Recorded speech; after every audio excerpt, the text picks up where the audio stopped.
Vamos falar então dessas perdas, como é que a gente lida com tudo isso, né? Porque a pandemia, gente, realmente trouxe tanta dor, tanta perda, né? Um quadro de mortalidade muito elevado e não foi fácil.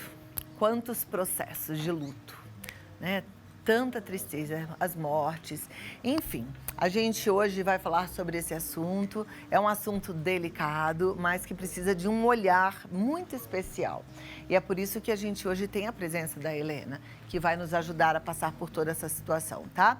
Então vamos recebê-la, Helena Cunha de Ciero, que já está aqui, acabou de lançar um livro lindo e a gente vai falar sobre esse assunto delicado para muita gente.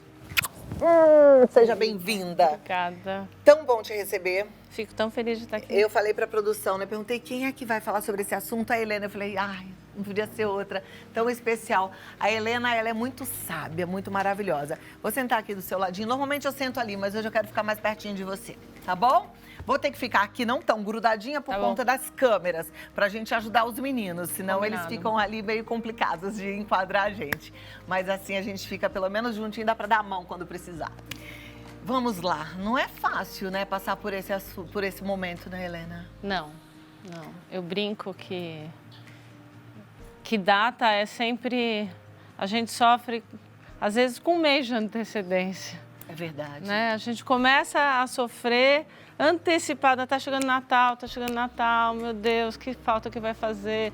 Não é só a data.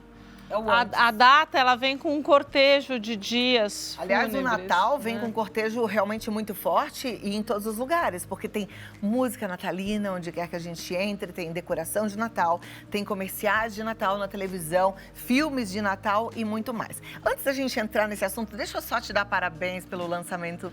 Livro lindo que a Helena lançou, tudo que ela faz é tão especial, ela trouxe pra mim, eu tô doida pra saborear esse livro, porque é um livro pra gente curtir, né? Com certeza, olha que eu acho que é um livro que fala exatamente de como a gente pode ir procurando beleza, mesmo nos instantes mais difíceis, mais sangrentos, mais dolorosos, de mais saudade. Eu acho que esse livro é sobre essa busca. E tem vários assuntos, né? Eu tô vendo que você fala de maternidade, você fala de perdas, você fala de desafios. Que lindo. Tá aqui, olha, a indicação. Às vezes a gente pensa, o que eu vou levar para as minhas férias? O que eu vou presentear? Como eu vou presentear alguém especial? Helena Cunha de Ciero, Instantes de Dentro. Tá em todas as livrarias? Tá na internet, na livraria da editora Claraboia e no Submarino também, nas lojas americanas e na livraria da Vila da Lorena. Perfeito. Só correr atrás que você vai encontrar. Tá? Tá aqui. E o link também tá no meu Instagram. Então entra no Instagram e aí lá no link você já compra direto Instantes de Dentro. Vamos lá. Deixa aqui, que depois tem uma surpresa. Ah, é? Tá bom. Helena, ajuda a gente. As meninas já mandaram muitas mensagens lá no nosso Instagram e eu sei que não é fácil. Mesmo você estava dizendo que a gente tem aí todo o mês de dezembro para sofrer. Na verdade, assim, o processo do luto, ele sempre deixa... as datas são sempre muito marcantes, porque a rotina não revela tanto a ausência quanto a data, porque na rotina a gente está sempre ocupado, correndo para lá, correndo para cá.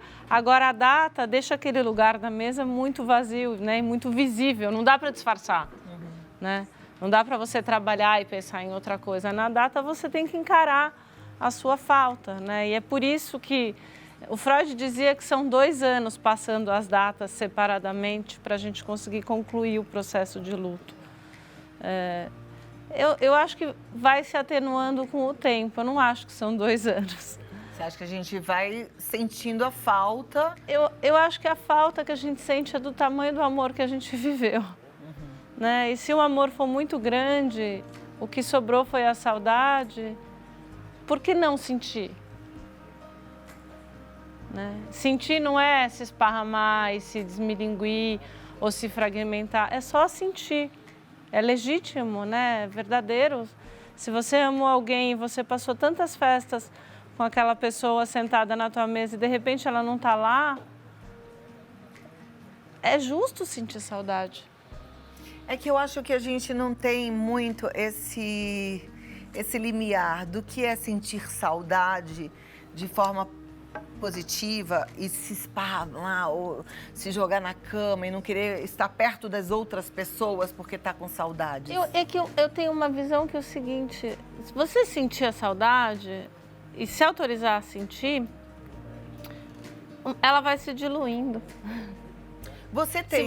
Tudo que você, assim, todo analista fala isso, né? Tudo que você reprime tende a voltar com mais força. Quando você reprime um sentimento, você somatiza no seu corpo, você começa a agir esse sentimento, né? Agir, a gente chama de atuação, né? A pessoa está sentindo uma coisa, não põe para fora e sai gritando com todo mundo. Às vezes se você está em carne viva, você tem o direito de se recolher na sua dor. E depois o tempo vai costurando isso. Mas eu fiquei pensando, né? Porque a chamada do programa era como sobreviver às festas. E eu fiquei pensando, eu vim pensando nessa palavra, né? Sobreviver já fala de um futuro, né? De um viver depois, né? Você está vivendo a despeito daquilo que aconteceu, né? E eu acho que sobreviver é a maneira mais justa de agradecer por ter tido aquela presença por tanto tempo dentro de casa, sabe? O Manuel Bandeira, ele escreve um poema para o Mário de Andrade ausente, a Mário de Andrade ausente, que ele fala: a vida continua na vida que você viveu, né? A vida do meu avô continua nos natais da minha família, porque tem todo o legado que ele deixou lá. A vida do meu pai, mesmo ele não estando mais lá, ele está presente nas fotos, nas receitas. Uma pessoa que vai embora, ela não deixa de ser um amor invisível, sabe? Invisível. Então, mas o que eu ia te perguntar é assim, o que eu sinto é que as pessoas, elas sentem que tem uma necessidade de mostrar esse sofrimento para elas mesmas e principalmente para as pessoas que estão à volta. Que não dá para sentir essa falta estando à mesa, sobrevivendo. Acho que a gente tem uma fantasia de que vai se esgotar se sentir tudo. E às vezes quando a gente sente, a gente libera espaço no nosso hardware mental, né? Sentir não é se entregar. Porque se você está sobrevivendo à festa de Natal, você não está entregue. Você está vivo, a despeito de estar com dor, né? Essa coisa de você tá sofrendo muito e ainda assim você faz uma ceia e você recebe. Você tem que brigar pelo futuro. Você tem que brigar pela poesia. Você tem que brigar pela vida. Afinal, você está vivo. E essa é o exercício de gratidão que a gente tem que ter. Eu estou vivo, então eu vou viver essa vida, não é? Eu sempre falo que a melhor forma da gente superar um luto é realmente através da gratidão. Exato. Fazer jus aquele amor. Porque assim, se você está sofrendo porque perdeu um grande amor, que bom, você viveu um grande amor. Você está perdendo porque perdeu um grande pai, que bom que você teve um grande pai, né? E tem uma coisa, o meu texto favorito do Freud chama Sobre a Transitoriedade, são 3 páginas, ele é lindo de morrer. E ele fala assim, que ele estava passeando com um poeta e as flores da primavera estavam lá lindas e o poeta dizia: oh meu Deus, essas flores estão fadadas a morrer porque o inverno vai chegar. E o Freud fala: mas a beleza da vida é essa. A beleza da vida é que vai vir um inverno e vai vir a primavera e as coisas vão começar de novo.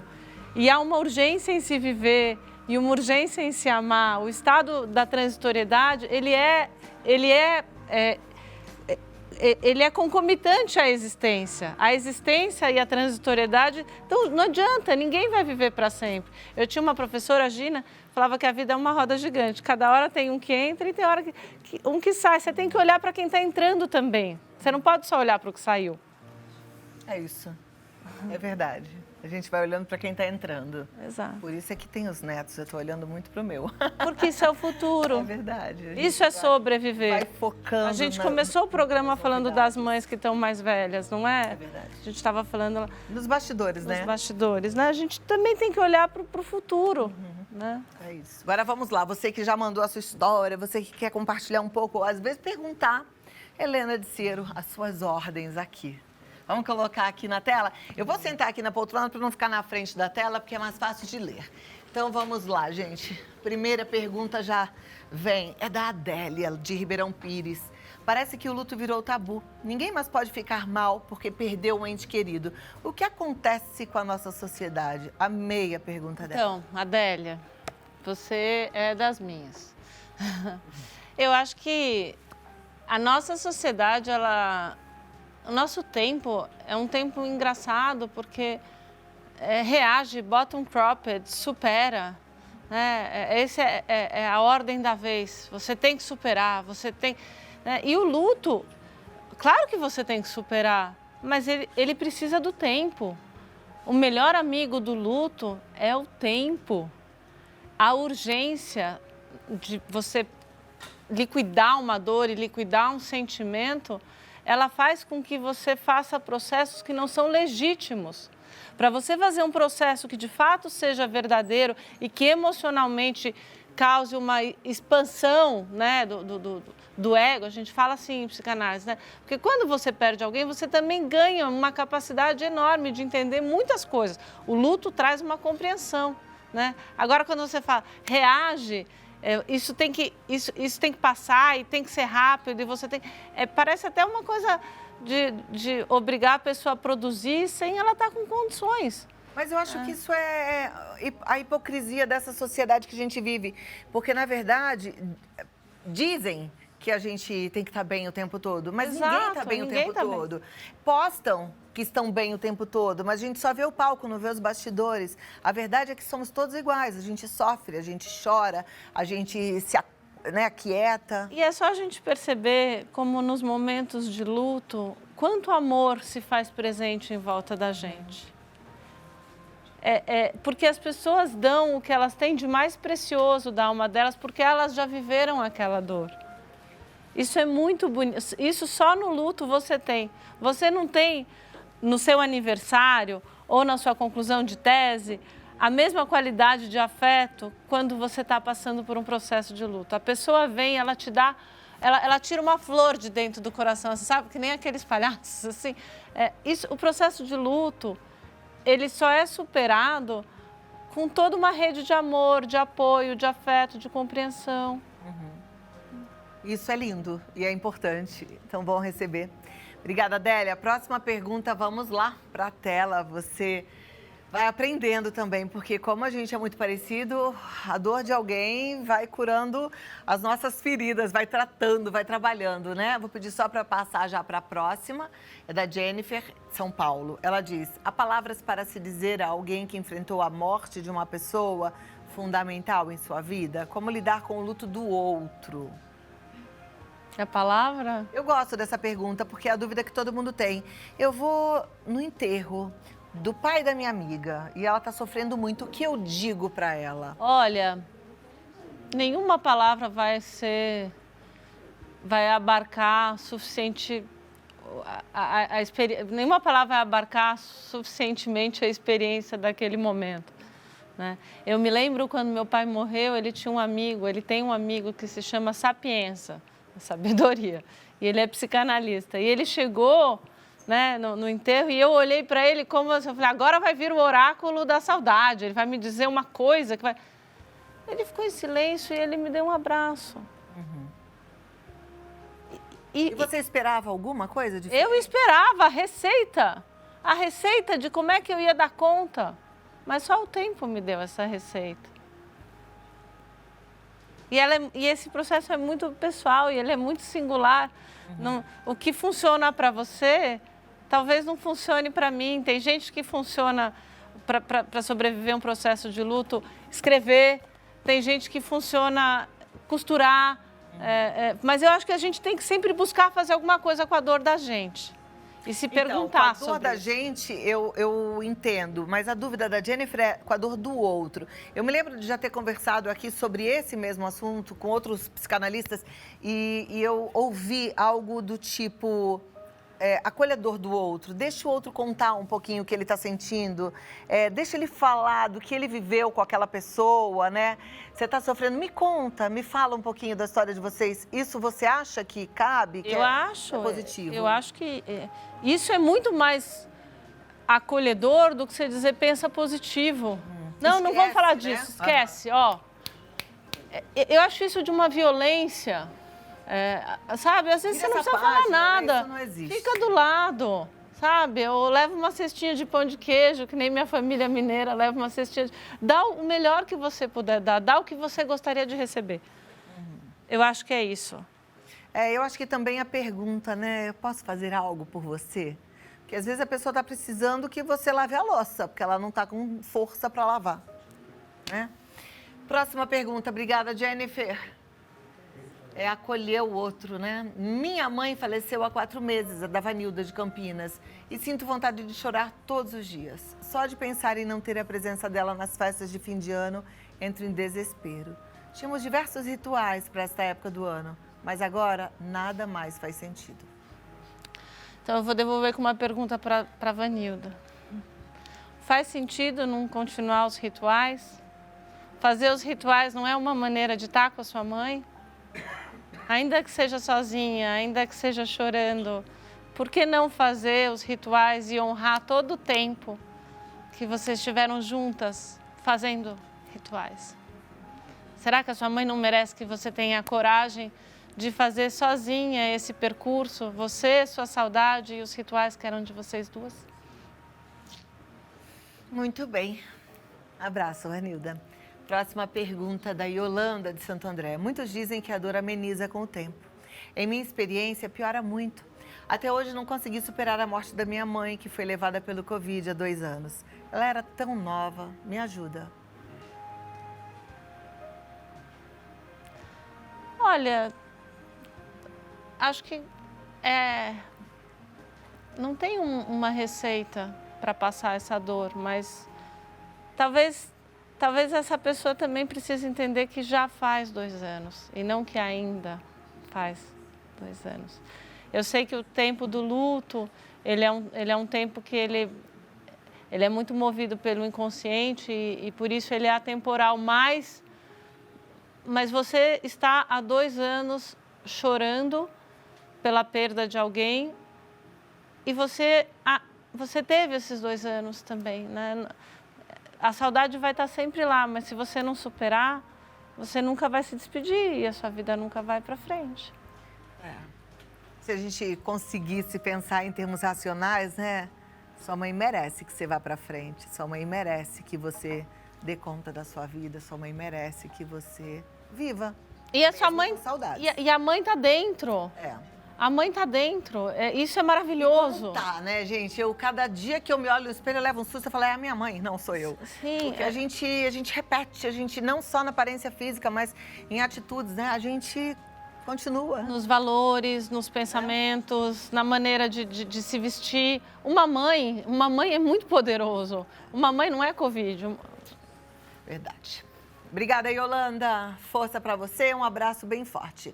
Deixa eu ver, a Marivalda, de Papagaios, Minas Gerais, diz: perdi uma pessoa que amo para a Covid há quase 1 ano. Preciso melhorar, pois tenho um bebê e uma criança que precisam de mim. Não como mais, perdi a vontade de viver. A angústia não passa nunca e me sinto culpada. O que fazer? Aí tá sério, né? Quer dizer, tudo é sério. A dor de todo mundo é séria, mas eu fico preocupada. Será que não tem que ter uma intervenção mais forte? Porque ela tem um bebê e uma outra criança pequena. Eu acho que se tem um desejo de cuidar melhor desse nenê, né, sem se sentir culpada pela tristeza, talvez valha a pena procurar ajuda. Porque, afinal, o bebê não tem culpa dessa perda da mãe. E o bebê precisa dessa mãe viva, lidando com isso com ternura, né? Às vezes vale a pena procurar ajuda, porque também é muito puxado. Você tem um bebê que te solicita muito e uma dor que te solicita muito. São 2 forças muito intensas, né? E assim, como você tem um bebê que nem tem 1 ano ainda, você também está muito mexida em termos hormonais, né? Muita coisa aconteceu aí dentro de você. E eu não sei, eu não conheço Papagaios Minas Gerais, mas assim, hoje em dia, até no posto de saúde a gente consegue marcar um psiquiatra, tem psicólogos, então busca ajuda. E com atendimento online, realmente abriu importante. muitas possibilidades. Perfeito. Marivalda, não fique só, de jeito nenhum, tá bom? Próxima pergunta, deixa eu ver. É da Cleide Marchiotti, do Instagram. Eu, meu pai e meus irmãos tínhamos muitos hábitos nessa época do ano. Sempre nos reuníamos e comemoramos. Perdemos minha irmã na pandemia no último Réveillon. E agora essa data tem outro significado. Não conseguimos mais comemorar. Você sabe que a palavra comemorar, ela é criar memórias juntos, vem de memórias. Comemorar é criar memórias. Né? Comemorar, né? Talvez seja importante criar novas memórias. Uma nova forma de comemorar. Ou fazer um ritual de homenagem que faça sentido, botar uma foto na mesa, mas não deixar de comemorar. Porque também tem todo um entorno de uma família ali. Não é que uma família acabou com a guerra e foi toda, né, dizimada. Não, tem um entorno que está vivo. E se esse entorno está vivo, de conversar junto. Quem sabe juntos descobrir um jeito de homenagear. Bom, vamos continuar. Vamos dar sequência. Cleide, um abraço para você também. Adorei essa sugestão da Helena. Achar uma nova forma de comemorar. A Andréa Cid, via Instagram. Além do luto, tenho diversos arrependimentos em relação à forma como me relaciono com a minha filha. Ela faleceu por causa do Covid e eu acho que nunca fui boa para ela. Aí vamos lá falar um pouquinho, até com quem está se sentindo culpado. Tem muita gente que perdeu um ente querido e se sente culpado, né? Se sente em débito. É que a culpa também é uma maneira da gente tentar controlar a dor da perda, né? Se a gente se sente culpado, a gente se ataca também. E é uma maneira da gente, de alguma maneira, tentar segurar aquela pessoa mais um pouquinho. Porque se a gente se maltrata, é como se a gente não olhasse para aquilo que a gente perdeu, né? Isso Freud fala em luto e melancolia, né? Que é quase uma forma assim, de você, a partir desses ataques que você faz a si mesmo, você não olha para a sua dor, né? Na verdade. A culpa às vezes é uma forma de distração psíquica. Da dor. Porque a dor está tão grande que a gente se sente culpado para tentar desviar aquela energia que está nos destruindo, sabe? Talvez a gente possa olhar primeiro para a dor, depois para a culpa. Agora, mais uma vez, acho que se é uma culpa muito forte, procura ajuda. A gente sempre pode procurar ajuda. A pandemia, se teve um legado bom na pandemia, foi o número de atendimentos online, o espaço que a saúde mental ganhou. Né? As pessoas hoje levam a sério, não é mais luxo. Né? Pede ajuda. É verdade, pede ajuda. E olha, Andréa, eu estava falando esse final de semana com a minha nora, né? A gente estava falando de ter um outro filho, ela tem o Bernardo, se vai ter um outro filho, não vai ter. E ela me perguntando. E a gente começou a falar de culpa, porque eu, por exemplo, me senti hoje, depois de adulta, né? Depois que o Gabriel cresceu, eu me senti culpada em relação a ele, porque eu tive a Carol e, de repente, eu foquei na Carol e o Gabriel, de repente, virou um homem. E a gente fica com essa culpa, até eu aprender a lidar com essa culpa, demorei, né? E a gente estava falando sobre isso, que ela estava falando, eu acho que eu vou me sentir culpada se eu tiver um outro bebê.